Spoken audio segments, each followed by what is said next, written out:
Hello students, good morning everyone. बेटे आज की वीडियो में हम स्टडी करेंगे नेगेटिव इंटरेक्शन, जो कि हम पॉपुलेशन इंटरेक्शन का एक टाइप है।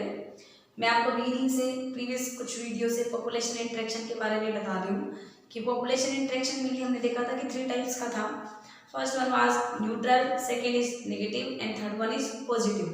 तो हम नेगेटिव इंटरेक्शन पढ़ रहे हैं। नेगेटिव इंटरेक्शन के अंदर क्या होता है कि at least one species will be negatively harm, कि इनमें एक स्पीसीज या तो दोनों ही स्पीसीज या एटलीस्ट वन एक तो स्पीसीज क्या होगी, हार्म होगी, उसको हम कहते हैं नेगेटिव इंटरेक्शन। तो आज हम नेगेटिव इंटरेक्शन में मेनली किसके बारे में स्टडी करेंगे, कंपटीशन के बारे में स्टडी करेंगे। किसके बारे में बेटे, कंपटीशन के बारे में। तो सबसे पहले आपको पता होना चाहिए कंपटीशन का मतलब क्या होता है।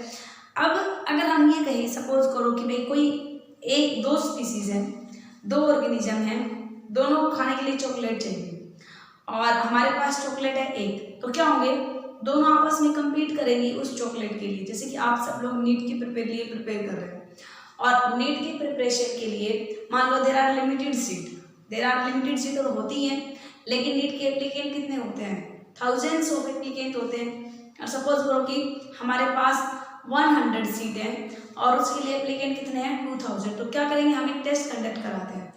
उस टेस्ट में सारे बच्चे आपस में एक दूसरे के साथ में compete करेंगे और जो विनर होगा उसको वो सीट ऑफर कर दी जाती है।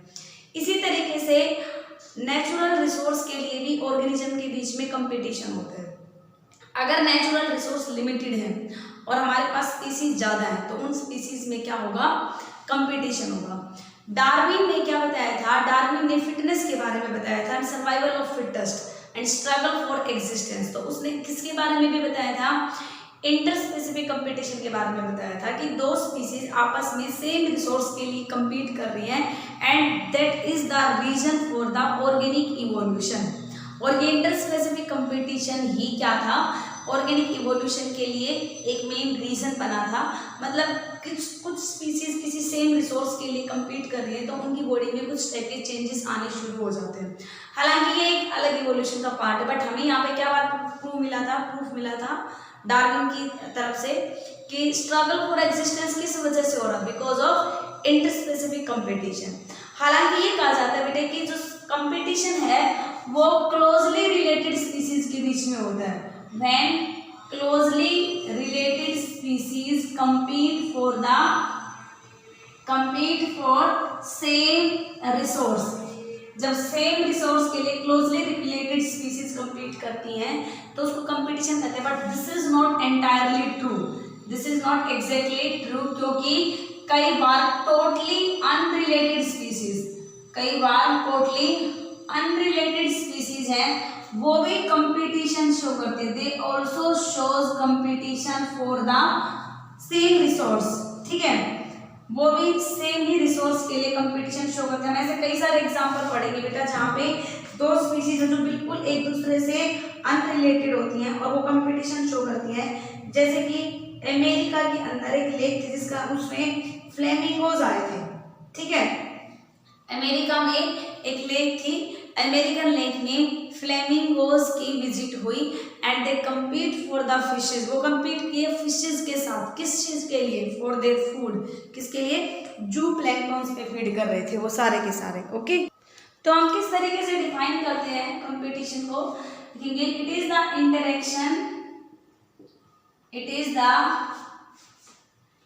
Interaction between the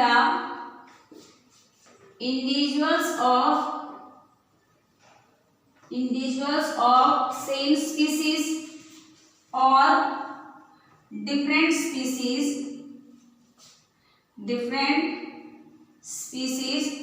for the same resource when they are present, जब वो रिसोर्सेज क्या हो गई, लिमिटेड अमाउंट में प्रेजेंट हो, when they are present in limited amount. और हम क्या कर सकते हैं, competition for the resource which are eliminating factor, कि जो एग्जिस्ट होने वाले हैं तो एग्जॉस्ट होने वाले, खत्म होने वाले हैं, लेकिन उनके लिए जो दो स्पीसीज है वो आपस में इंटरेक्शन शो करती है, ठीक है। डार्विन की जो सर्वाइवल ऑफ फिटेस्ट और स्ट्रगल फॉर एग्जिस्टेंस था that was also due to the competition, Darwinian survival of fittest and struggle for existence and survival of fittest is also due to, ये दोनों जो उसने स्टेटमेंट दी थी ये भी किस वजह से थी, they are also due to competition. ठीक है, ये भी किस वजह से थी भाई, कंपटीशन के लिए थी।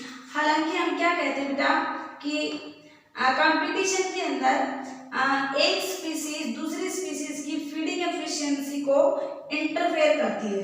ठीक है, क्या होता है कि भाई मान लो कि एक दोनों स्पीसीज सेम फूड के ऊपर खा रहे हैं और इसके ऊपर फीड करने वाली दो स्पीसीज है, एक स्पीसीज ए है और दूसरी स्पीसीज बी। अब दोनों में कंपटीशन होगा इस फूड के लिए। सपोज करो कि मैं स्पीसीज ए नहीं है, स्पीसीज बी है, तो इसकी फीडिंग एफिशिएंसी इसके लिए बढ़ जाती है। और अगर हम ये ना कहें स्पीसीज ए या ओनली, तो इसकी भी फीडिंग एफिशिएंसी बढ़ जाएगी। जैसे कि मान लो नीट के लिए 100 सीट है और 100 ही बच्चे हैं, तो कोई कंपटीशन ही नहीं रहेगा, आराम से उनको एक एक सीट अलॉट कर दी जाएगी।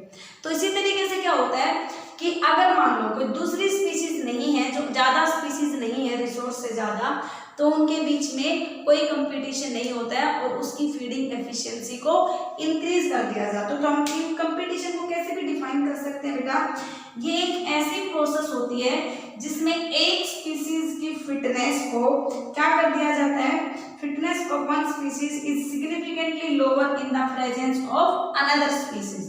तो कंपटीशन की एक और अच्छी डेफिनेशन बनती है, we can also define the competition is, competition को हम दूसरे किस तरीके से डिफाइन कर सकते हैं, it is a process in which, ये एनसीईआरटी की डेफिनेशन है बेटा, इट इज ए प्रोसेस, कैसी प्रोसेस होती है, in which fitness of one species, fitness of one species, एक स्पीसीज की फिटनेस को क्या कर दिया जाता है, is significantly lowers in the presence of other species। दूसरी स्पीसीज की प्रेजेंस की वजह से एक स्पीसीज की जो फिटनेस होती है वो कम हो जाती है। इस प्रोसेस को हम क्या नाम देते हैं, कंपटीशन। जैसे मैंने आपको बताया कि जो फीडिंग एफिशिएंसी होती है, feeding efficiency of one species get reduced in the presence of, किसकी प्रेजेंस में भाई, in the presence of other species due to inhibitory action। दूसरी स्पीसीज का जो कंपटीशन होता है उसका इनहिबिटरी एक्शन की वजह से एक स्पीसीज की क्या हो जाती है भाई, फीडिंग एफिशिएंसी डिक्रीज कर जाती है। क्योंकि मैंने आपको 2-3 डेफिनेशन बताई, नोट डाउन कर लें, सारे की सारे डेफिनेशन काफी इंपॉर्टेंट है। आई थिंक तुमने नोट डाउन कर लिया, नहीं तो बीच में वीडियो को आप लोग पॉज कर सकते हैं ये डेफिनेशन नोट करने के लिए। ओके, तो ये तो बात है बेटा कंपटीशन के, किसके बारे में, उसके डेफिनेशन के बारे में। आपको पता चला कि जब रिसोर्सेज लिमिटेड है, जब लिमिटेड रिसोर्स होते हैं तो उनके लिए स्पीसीज आपस में एक दूसरे के साथ कम्पीट करती हैं। अब ये स्पीसीज हो सकता है कि ये कंपटीशन एक स्पीसीज के दो इंडिविजुअल के बीच में हो या दो अलग अलग स्पीसीज के बीच में हो। तो इसलिए यहाँ पे कंपटीशन कितने टाइप का होता है, कंपटीशन इज ऑफ 2 टाइप। एक तो होगा इंट्रा स्पेसिफिक कंपटीशन और एक होता है inter specific competition. First one is intra specific competition and second one is inter specific competition। तो इंट्रा स्पेसिफिक कंपटीशन क्या होता है, इंट्रा स्पेसिफिक जब कंपटीशन किसके बीच में हो, सेम स्पीसीज के इंडिविजुअल्स के बीच में हो, तो उसको हम नाम देते हैं कंपटीशन, कौन सा, इंट्रा। लिखेंगे when competition occurs between the individuals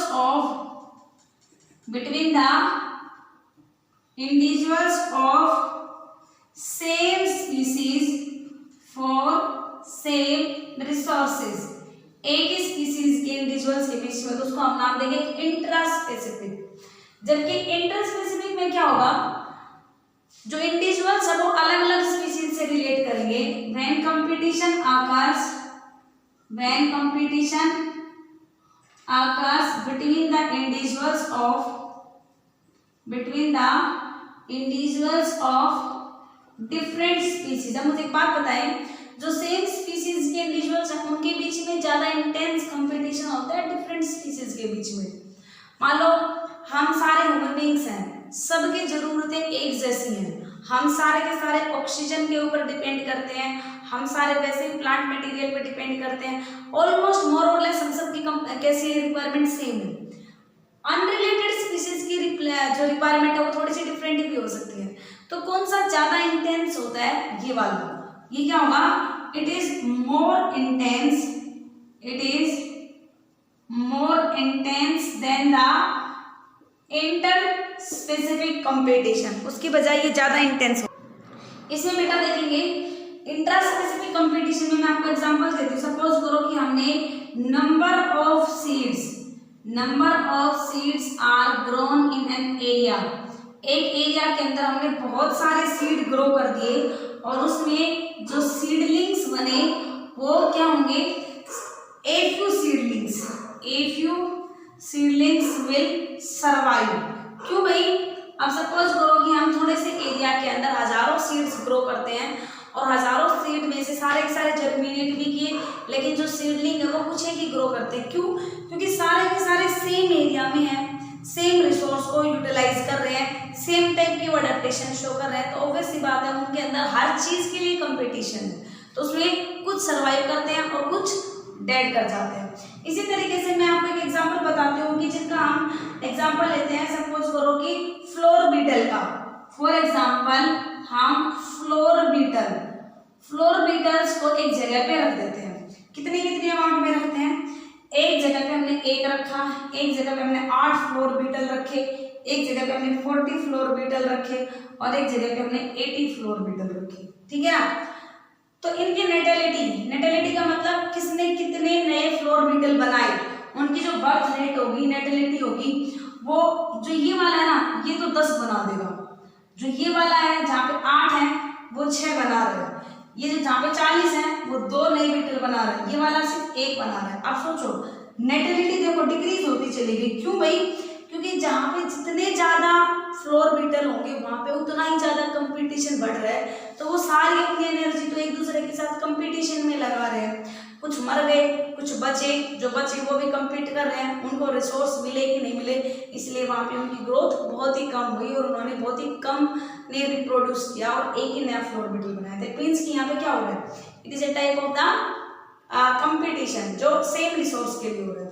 जबकि इंटरस्पेसिफिक कंपटीशन में हमने क्या बताया है कि यहाँ पे 2 स्पीसीज है जो दोनों की दोनों अनरिलेटेड स्पीसीज है, डिफरेंट स्पीसीज के बीच में क्या होता है, कंपटीशन होता है।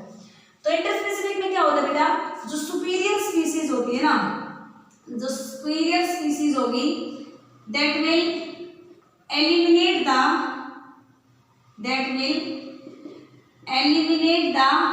इंफीरियर स्पीसीज, वो इंफीरियर स्पीसीज को एलिमिनेट कर देगी।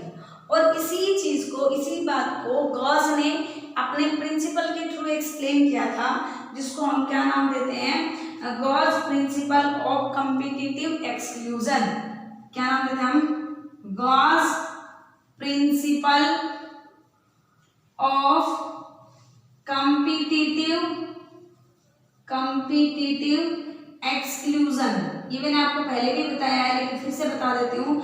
Gauss principle of competitive exclusion क्या कहता है बेटा, it states that when 2 species compete for the same resource, जब 2 species सेम रिसोर्स के लिए compete करती हैं तो जो superior species होगी that will eliminate the inferior species। किसको eliminate कर देगी, superior species inferior species को eliminate। तो मैंने गॉस प्रिंसिपल को कैसे डिफाइन किया बेटा कि Gauss principal it will states that when 2 species compete for the same resource then superior species will eliminate the inferior species. इसके एग्जाम्पल देखेंगे, एक एग्जांपल दे रखा है पैरामीशियम का कि पैरामीशियम की एक स्पीसीज है aurelia. Paramecium aurelia will eliminate the Paramecium caudatum, competitively eliminate कर देगी बिकॉज ये सुपीरियर है, इंफीरियर है। दूसरा एग्जांपल इसमें दे रखा है ट्राइबोलियम का। Tribolium confusum will eliminate competitively Tribolium castaneum. तो ये ट्राइबोलियम कन्फ्यूजम ने किसको एलिमिनेट कर दिया बेटे? ट्राइबोलियम कैस्टेनियम को एलिमिनेट कर दिया। किस वजह से कर दिया? क्योंकि उनके बीच में कंपटीशन था और ये वाली जो स्पीसीज थी ये ज्यादा सुपीरियर थी, इसने रिसोर्सेज को ज्यादा यूटिलाइज किया और ये इसकी प्रेजेंस में रिसोर्स को यूटिलाइज नहीं कर पाई, तो ये क्या कर गई? ये एलिमिनेट हो गई। ठीक है, अब इसके अलावा मैं आपको कुछ और एग्जांपल बताती हूँ कंपटीशन के, कहाँ पे किस किस तरीके का कंपटीशन हुआ। तो बेटा इसमें मैंने आपको गर्ल्स प्रिंसिपल बताया जिसमें पैरामीशियम का और ट्राइबोलियम का हमने एग्जांपल लिया। गोस प्रिंसिपल में ही मैं आपको एक एग्जांपल और बताती हूँ कि अबिंगटन टोर्टोइस थे गैलापागोस आइलैंड के, वो एक्सटिंक्ट हो गए after the introduction of the goat. जब गैलापागोस आइलैंड के ऊपर गोट को इंट्रोड्यूस कराया गया तो उसके बाद जो अबिंगटन टोर्टोइस थे दे गॉट एलिमिनेटेड। किस वजह से? क्योंकि जो गोट की ब्राउजिंग एफिशिएंसी थी वो काफी ज्यादा थी एज कंपेयर टू द गोट। किस वजह से एलिमिनेट हुए? because of greater browsing efficiency of goat। तो गोट ने वहां की जो भी हर्ब्स ग्रास थे उन सबको ग्रेज कर लिया और अबिंगटन टोर्टोइस को कुछ भी नहीं मिला, तो धीरे धीरे वो क्या करते चले गए? वो एलिमिनेट करते चले गए, वहां से खत्म हो गए। ठीक है, तो ये भी एक एग्जांपल आता है।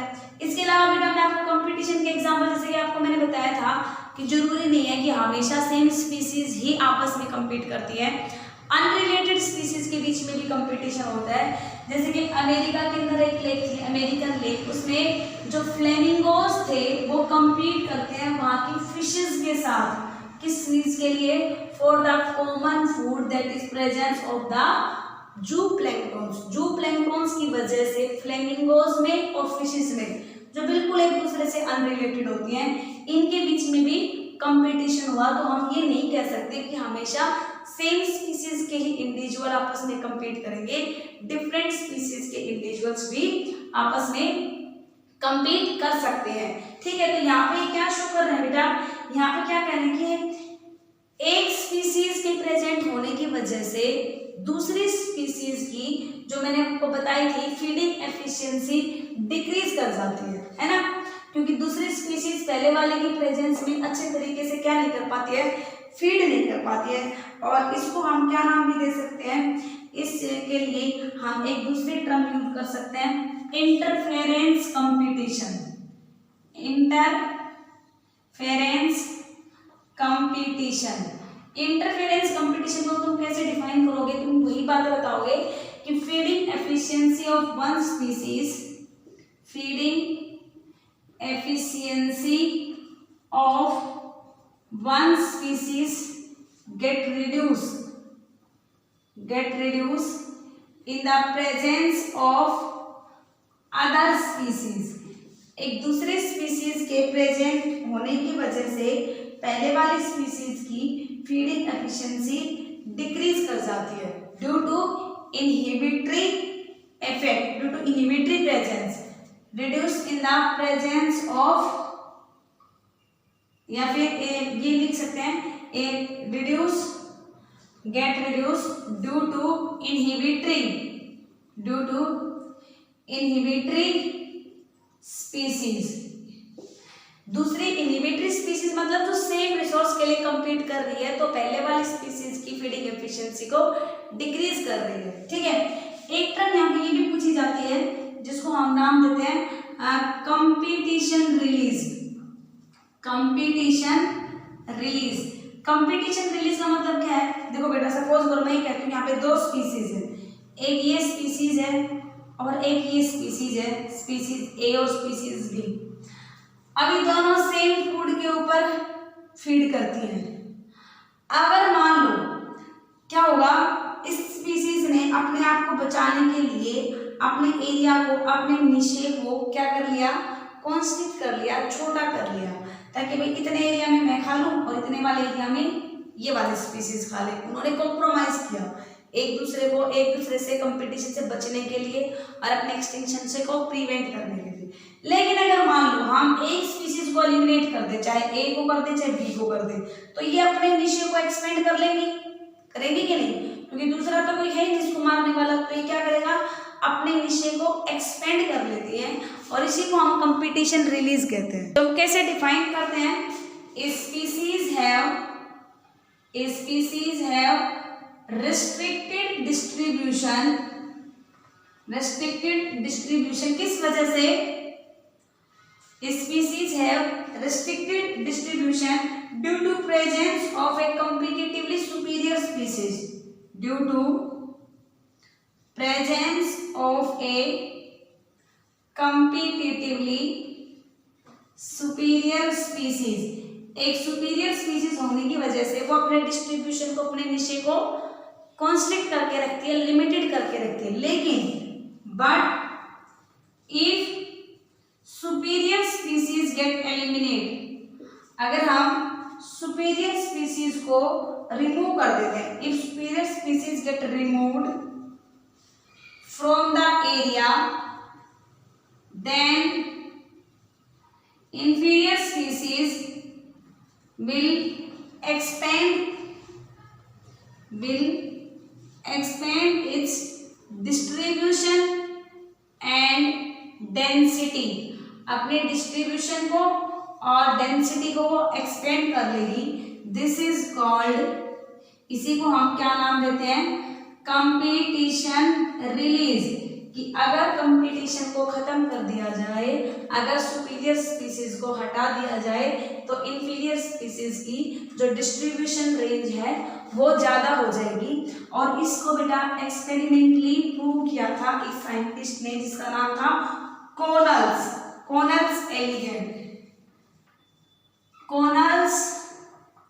एलिगेंट ने अपने एक्सपेरिमेंट में क्या प्रूव किया था भाई? उसने ये किया था कि अगर हम एक सुपीरियर स्पीसीज को एलिमिनेट कर दें तो इंफीरियर वाले ने अपने उसको क्या कर लिया था, एक्सपेंड कर लिया था। स्कॉटलैंड की रॉकी सी पे उसने, कॉनल्स ने अपने एक्सपेरिमेंट में क्या बताया, तो बेटा यहाँ पे आप कंपटीशन रिलीज में क्या एग्जांपल देंगे कॉनल्स एलिगेंट के एक्सपेरिमेंट के अंदर, कि उसने rocky sea coast of the Scotland, वहां पे उसने अपने एक्सपेरिमेंट में क्या देखा कि एक सुपीरियर बर्नेकल है जिसका नाम है बेलानस, वो इंटरटाइडल जोन को क्या करता है, dominate the intertidal zone, and वो इंफीरियर बर्नेकल जो स्मॉल साइज का है जिसका नाम है कैथैलामस, उसको एक्सक्लूड कर देता है, उसको एलिमिनेट कर देता है फ्रॉम दैट जोन, क्योंकि ये ज्यादा सुपीरियर है, ये वाला बेलानस है ये इस कैथैलामस से ज्यादा बेटर है, सुपीरियर। लेकिन अगर हम इस बेलानस को, इस सुपीरियर वाले बेलानस को वहां से हटाते हैं, तो ये जो कैथैलामस है, कैथैलामस ये क्या करता है, ये अपने नंबर को वहां पे इंक्रीज करना शुरू कर देता है। तो this is called competition release, कि जो सुपीरियर स्पीसीज है अगर हम उसको वहां से हटा दें तो इंफीरियर स्पीसीज दोबारा से एक्सपेंड करना शुरू कर देती है, and this is known as competition release. तो आपको कंपटीशन रिलीज में ये डेफिनेशन बता के ये सॉरी एग्जांपल देना है। तो ये कंपटीशन रिलीज था जिसमें हमने उसकी डेफिनेशन और उसके एग्जांपल बताए। देखो यहाँ से बहुत सारे क्वेश्चन बन सकते हैं, डायरेक्टली ऐसे आपसे कोई नहीं पूछेगा कि what is competition and how many types of the competition. हो सकता है कि आपसे कंपटीशन रिलीज के बारे में पूछ लिया जाए, या कॉनल्स एलिगेंट के एक्सपेरिमेंट के बारे में पूछ लिया जाए, या गोज प्रिंसिपल के बारे में पूछ लिया जाए, ठीक है। या फिर एक और क्वेश्चन बनता है रिसोर्स पार्सनिंग के बारे में, ठीक है। हो सकता है कि क्वेश्चन आपसे रिसोर्स पार्सनिंग के बारे में पूछ लिया जाए। रिसोर्स पार्सनिंग इसका मतलब क्या होता है कि स्पीसीज के पास एक और ऑप्शन होता है कंपटीशन से बचने का। अगर आप ये कह सपोज करो कि 5 स्पीसीज है जो एक ही एरिया में रहते हैं और उनमें कंपटीशन है फूड के लिए, लेकिन अगर वो अपने फूड हैबिट्स को ही चेंज कर लेंगे, सपोज करो कि मैं कह दूं कि भाई एक पेड़ के ऊपर 5 टाइप के बर्ड्स रहते हैं, जिनमें से कुछ बर्ड्स तो फीड करते हैं फ्रूट्स के ऊपर, दूसरे टाइप के बर्ड्स ऐसे हैं जो लीफ के ऊपर फीड करते हैं, तीसरे टाइप के बर्ड्स ऐसे हैं जो नीचे लीटर गिरते हैं ना, मतलब गले से फूड जो नीचे गिर जाते हैं उनके ऊपर फीड करते हैं। एक टाइप के ऐसे बर्ड्स हैं जो उसमें रहने वाले इंसेक्ट पे फीड करते हैं। कुछ ऐसे बर्ड्स हैं जो उसके स्टेम पे फीड करते हैं। तो क्या ऐसे बर्ड्स में कंपटीशन होगा? नहीं ना। तो इसी तरीके से कुछ स्पीसीज ऐसी होती हैं जो कंपटीशन को अवॉइड कर सकती हैं बाय चेंजिंग देयर हैबिट्स, अपने हैबिट्स को चेंज करके। इसी को हम क्या नाम देते हैं? रिसोर्स पार्सनिंग। ठीक है। तो the species can also evolve the mechanism which can promote their coexistence। इसका एग्जाम्पल किसने बताया था? इसका एग्जाम्पल बताया था मैक आर्थर ने। किसने बताया था बेटा? मैक आर्थर नाम के साइंटिस्ट थे। तो मैक आर्थर ने बताया कि 5 क्लोजली रिलेटेड स्पीसीज है वार्बलर की विच कैन को exist on the same tree. एक ही ट्री के ऊपर बिना कंपटीशन के वो को एग्जिस्ट कर रहे। किस वजह से? Due to their behavioural difference in their foraging activity of searching insect prey. कि इंसेक्ट को कब सर्च करना है उसके लिए जो उनका टाइम होता है वो अलग अलग है। फॉरगेइंग एक्टिविटी का मतलब क्या है बेटा? फॉरगेइंग एक्टिविटी का मतलब कि कुछ इंसेक्ट को सर्च कर रही है मॉर्निंग टाइम में, कुछ आफ्टरनून में, कुछ इवनिंग में। तो उनमें एक टाइम पे कोई कंपटीशन ही नहीं होता। इसी तरीके से जो डार्विन की फिंचेस है ना, जो डार्विन की फिंचेस हैं उसमें 14 डिफरेंट टाइप्स के बर्ड्स हैं। दे कैन को exist on the same island in the same area. वो भी एक ही सेम एरिया के अंदर एग्जिस्ट कर रहे हैं। किस वजह से? Due to their different shape and size of beak. उनकी बीक की शेप साइज अलग अलग है, इस वजह से उनकी फीडिंग हैबिट्स भी अलग अलग हो गई। तो इस तरीके से एक ऐसा फिनोमिना जिसमें ऑर्गेनिजम्स कंपटीशन को अवॉइड कर रहे हैं by changing their habits and by changing their some behavioural pattern, that is known as resource partitioning. Resource partitioning एक टाइप का ऑर्गेनिजम्स ने खुद ही एक ऐसा इवोल्यूशन किया कि उनकी जो नीड है और जो उनका टाइमिंग है, उनका जो बिहेवियर है, उनकी जो हैबिट्स है, उनको अगर वो थोड़ा सा चेंज कर लेते हैं तो कंपटीशन को अवॉइड कर सकते हैं। ठीक है। तो ये क्वेश्चन यहाँ से बनता है मैक आर्थर से। ये इंपॉर्टेंट एग्जांपल एग्जैक्ट एनसीईआरटी का। Gause principle again very important, and competition release and definition of the competition. तो समझ में आया बेटा? कंपटीशन में दोनों ही स्पीसीज नेगेटिवली हार्म होती है, किसी को भी पॉजिटिवली फायदा नहीं होता। तो ऐसा टाइप का इंटरेक्शन जिसमें इंडिविजुअल सेम स्पीसीज के भी हो सकते हैं और जिसमें इंडिविजुअल डिफरेंट स्पीसीज के भी हो सकते हैं। तो इस पूरी वीडियो में हमने कंपटीशन के बारे में स्टडी किया बेटे। नेक्स्ट हम नेगेटिव इंटरेक्शन के लिए नेक्स्ट वीडियो स्टडी करेंगे। तब तक आप उनके अच्छे तरीके से नोट्स बनाओ। Thank you students.